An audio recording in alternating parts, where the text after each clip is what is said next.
And as Emirate Airlines makes U-turn, flight suspension in Nigeria, aviation analyst Olumide Ohio joins me to discuss these developments. Thank you so much for joining us on TVC News at 1. We just said that the federal government bowed to pressure by releasing $265 million to the airlines. What has been your reading of this forth and back between the federal government and the Emirate Airline precisely? Well, it's not a war against Emirates. But before I forget, good afternoon and thank you for having me. It's not against Emirates. It's against international airlines, and it's against agreements signed, international trade agreements signed in the bilateral air service agreement.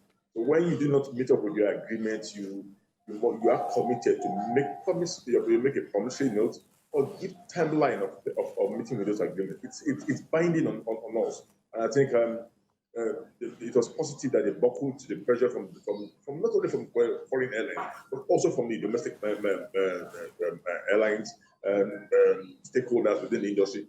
Everybody rose up to say that the Nigerian was going to give us a black. We are already getting a black eye in the eye of the international community, and we need to respond. And they responded. And that's why if you look at the Emirates saga, they were the only one that came up publicly to say this is what we're going to do. Others were doing it quietly. Emirates started by coming to meet with CBN to see if they could resolve it. CBN gave promises that they never met with.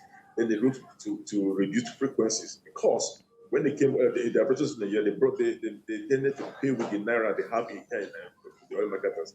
The oil marketers refused to collect the naira and asked them to come with dollars, and that's infuriated them. They were trying to see how they could use some of the funds that are trapped in Nigeria. But now that you have said we should keep paying in dollars, then they were going to reduce frequency. From frequency, they announced that they were going to stop on the 4th of September. We calculated, being that the summer was ending, and it's a time that travel normally dips. So, and I think after that announcement, the industry got panicked that other airlines might follow suit, and CBN responded with pays part of the money, and then thereafter they have presented their decision, and they will continue flight from September 11th.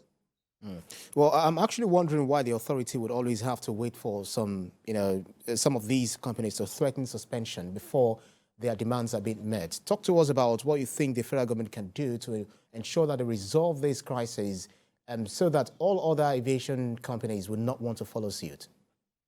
I think it's important to first look at the backlash that we get. One, we got the black eye, and secondly, where our credit rating went because of our action. And with that, let me specifically talk about the aviation industry. The leasing cost of aircraft will increase for our airlines due to that point. That is a delayed policy. Insurance that's done by foreign companies will also go up.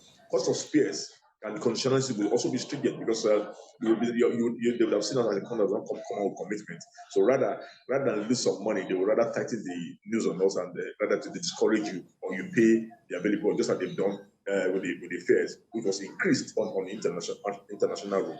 And we had reduced capacity and we were reducing frequency, and we're also reducing the aircraft side. But you see, we coming to why are we always in this? We always in this when we have financial crisis. Sorry, the financial crisis is when you see the naira discounts falling rapidly, and it has happened before.